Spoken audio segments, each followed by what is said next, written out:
Hello, bonjour à tous. Aujourd'hui, abordons un sujet extrêmement important, vu la quantité de recherches que je vois sur Internet et qui traitent de ce sujet. Comment aménager des WC Feng Shui?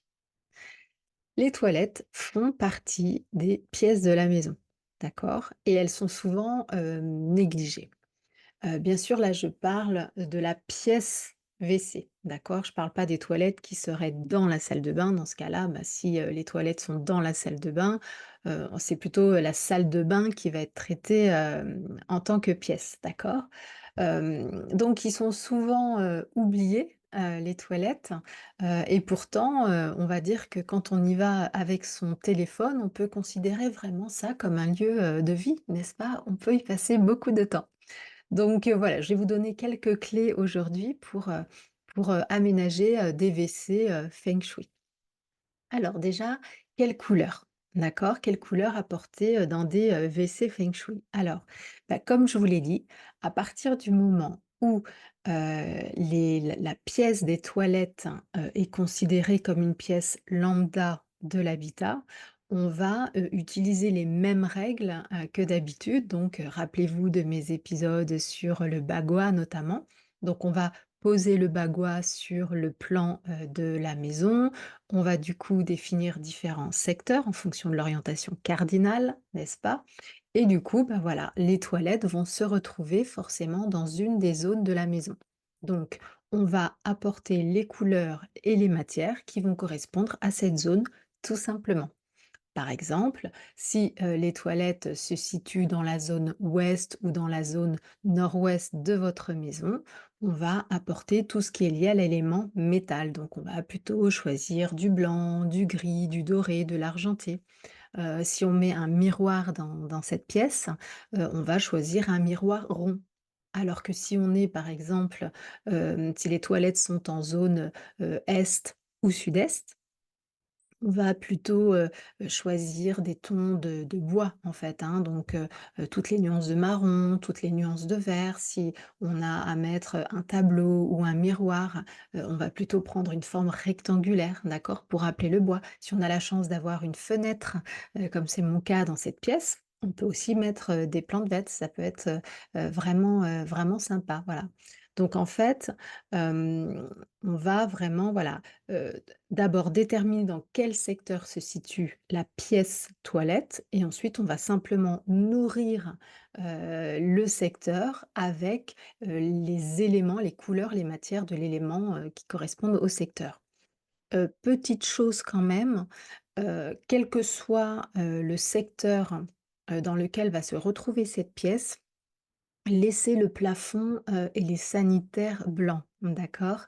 Le blanc, donc là, je parle plus de psychologie des couleurs, c'est vraiment un symbole de propreté et d'hygiène. Donc c'est quand même important, vous voyez, que les sanitaires et cetera soient bien et bien sûr que ce soit propre. Voilà. Hem, tout ce que je vous ai dit là, c'est quand même à considérer avec des pincettes, c'est-à-dire vraiment, toutes choses égales par ailleurs. En fait, quand on fait une analyse poussée, donc vraiment une expertise feng shui comme je l'ai fait dans le cadre de mon accompagnement, on va, intégrer les étoiles volantes à l'analyse et hem, vous le savez, en fait, ces étoiles vont déterminer quand même si l'énergie du secteur, elle est favorable ou pas. Hem et si également, par rapport à ces étoiles, l'eau, fait office d'activateur ou non, d'accord?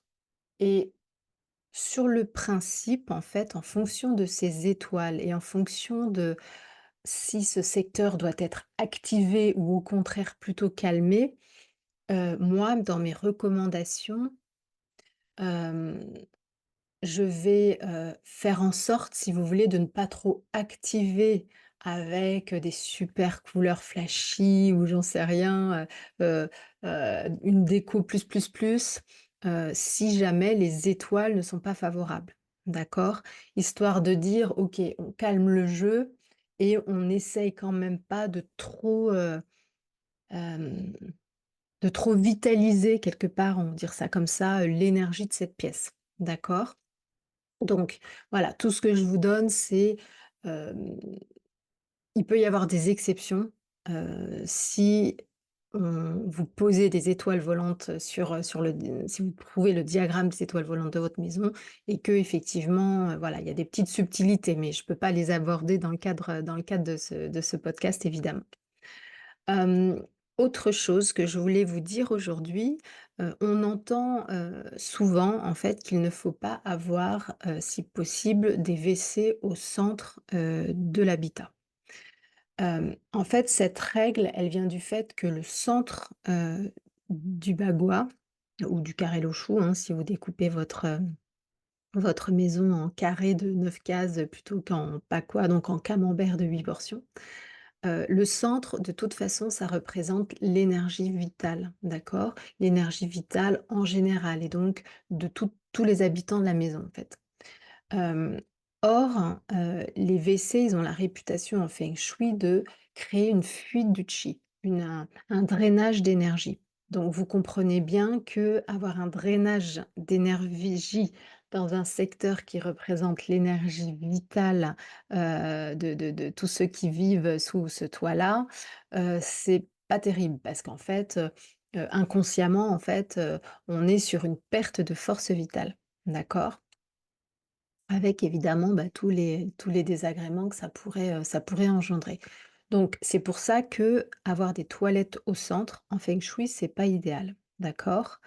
De toute façon, on va pas non plus diaboliser ces toilettes, donc si c'est le cas chez vous, bah, prenez bien soin de toujours fermer la battante, de maintenir la porte fermée et d'ailleurs cette règle, elle s'applique, partout dans la maison. On fait toujours, en feng shui, c'est vraiment une règle, on ferme la battante, on ferme la porte.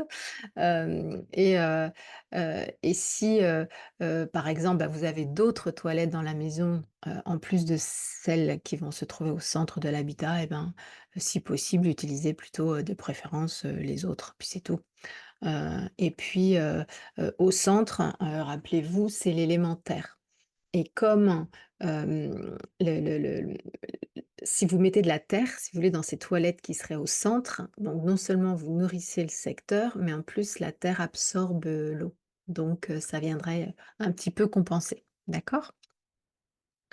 On dit aussi, en feng shui, qu'il ne faut pas avoir de toilettes sous l'escalier. Alors, hem c'est vrai que quand je fais des conférences ou quand je discute avec des clients, bah, c'est vraiment on s'inquiète en fait d'avoir des toilettes sous l'escalier. C'est vraiment une préoccupation qui est fréquente. Hem, j'ai même vu, alors on dit que c'est néfaste, j'ai même vu que c'était mortel, heu, oups quoi, hein. Donc vous commencez à me connaître, je suis pas du genre à croire, sur parole, on va dire, ce genre de de, de principe, surtout quand, c'est pas absolument nécessaire, n'est-ce pas? Et malgré mes recherches, sachant que moi, je fais, pas mal de veille et oui, le feng shui, c'est toujours des recherches, même si c'est une science millénaire. Moi, voilà, je fais plutôt ma veille, sur des sites ou des blogs ou des publications, à Singapour, en Malaisie, vous voyez là, où, il y a un petit peu d'avance quand même. Et voilà et j'ai rien trouvé qui prouve en fait que voilà des WC, sous l'escalier, c'est pas top. Voilà, bon. Après, hem, ce qu'il faut, aussi comprendre avec cette histoire de WC en feng shui, justement, le feng shui, c'est millénaire. Heu, Imaginez comment étaient des toilettes dans la campagne, chinoise, il y a, plusieurs centaines d'années, d'accord? Moi, je suis jamais allée en Chine, mais j'imagine, très bien ce que ça pouvait être et si, vous avez connu ça, la petite cabane au fond du jardin chez, vos grands-parents, on est tout à fait dans ce genre de choses. C'est-à-dire qu'évidemment, dans le temps, c'était un petit peu différent la façon dont on gérait les toilettes, et on n'avait pas, tout ce qu'on a aujourd'hui, OK?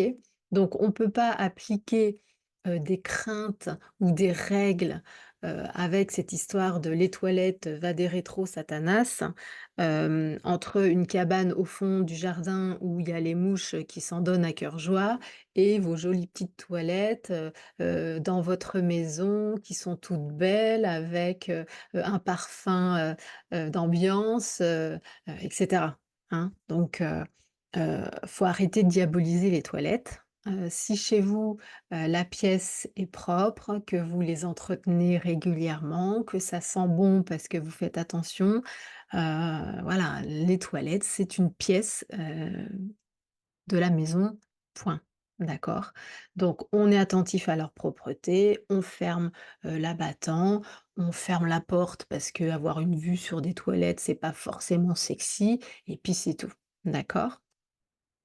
Du coup, si on va un petit peu plus loin, on trouve aussi, des recherches, vous savez, moi, quand j'analyse un petit peu mon SEO, Google Analytics et cetera par rapport à mon site, vous savez, bah, je peux trouver un peu les requêtes, des gens, en fait, et d'ailleurs, ça me donne aussi, voilà, des idées pour faire des épisodes de podcast ou écrire des articles de blog, parce que j'essaye de répondre à vos questions. D'accord? Hem, donc au niveau du plan, idéal, donc déjà, hem, on va essayer si on fait construire par exemple et qu'on est à dessiner le plan de sa maison, et bien d'avoir des toilettes qui soient toujours séparées de la salle de bain. C'est vraiment mieux d'avoir des toilettes individuelles. Heu pour une question, pratique et puis une question, voilà, au quotidien, c'est quand même beaucoup plus agréable, si, quand vous faites votre douche, votre conjoint est pas, assis sur le trône, hein, on est d'accord. Donc on essaie de choisir des toilettes individuelles, et quand on évite évidemment de mettre, sous l'escalier et au centre de la maison si c'est possible, je vous ai déjà expliqué pourquoi. Si les toilettes sont à côté de la chambre, si on peut en fait, bien sûr quand on dessine sa maison c'est plus facile, mais on évite d'avoir la tête de lit, sur le mur, hem, qui contiendrait, les canalisations des toilettes. Vous voyez ce que je veux dire? C'est la même chose, pour les salles de bain, hein. C'est pour ça qu'on dit qu'on évite d'avoir, le lit contre le mur ou de l'autre côté, il y a, la douche par exemple et cetera. Parce qu'on considère que c'est pas forcément optimum, de dormir contre un mur dans lequel, il y aurait, bah, des flux d'eau, de canalisation et cetera. D'accord? Hem et si, ce qui est bien aussi, voilà, c'est de prévoir, bah, si possible, un lave-mains, hein, dans les toilettes et si jamais vous avez une configuration, où les toilettes sont pas, on va dire, vraiment dans un endroit un peu planqué de la maison. Par exemple, voilà, moi je suis, j'ai vu des clients en fait, bon, bah, voilà, c'était des anciennes maisons et cetera et bah, en gros, on était dans la cuisine, il y avait une porte et quand on ouvrait cette porte, c'était les toilettes, ou le salon. D'accord? Donc ça, c'est vraiment, vraiment quelque chose qu'il faut éviter. Si jamais vous avez une grande pièce de vie où tout est ouvert, et que, bah, depuis le canapé, quand vous êtes à l'apéro et que vous mangez vos cacahuètes, vous avez une vue, sur, une porte qui est les toilettes, c'est pas cool non plus. Et ce qu'on fait en général, ce qui est conseillé d'ailleurs, c'est ce qui a été fait, chez moi et ma maison, je l'ai depuis 25 ans. C'est un sas, c'est-à-dire qu'effectivement, je vois cette porte quand je suis en train de prendre l'apéro et de manger mes cacahuètes, mais ce que je vois, c'est la porte d'un sas qui contient uniquement, le lave-mains et ensuite, on a une porte qui mène aux toilettes. C'est-à-dire qu'effectivement, quand je suis dans mon canapé, si je regarde cette porte, c'est pas la porte des toilettes, c'est la porte du sas dans lequel il y a le lave-mains. Bah, c'est quand même, ça fait un sas quoi, voyez? Donc c'est quand même, c'est quand même pas mal. Et puis bien sûr, bah, si on peut, on prévoit dans les toilettes, en plus du lave-mains, bah, un petit meuble, de quoi ranger et cetera. Parce que, un meuble fermé, c'est l'idéal parce que, bah, voilà, c'est pas forcément, très joli, de voir, les bidons de nettoyants, la collection de papier toilette, et cetera. D'accord? Donc voilà, je crois que j'ai, abordé tous les points que je voulais aborder concernant, cet épisode sur, comment aménager, des WC, feng shui. Donc voilà, ce que je veux que vous reteniez bien aujourd'hui, c'est que, bah, comme pour la salle de bain, en fait, bah, c'est une pièce d'eau, donc elle nécessite, quelques précautions sur ses aménagements. La couleur des murs, les matières choisies et cetera, bah, vont, correspondre à celles du secteur.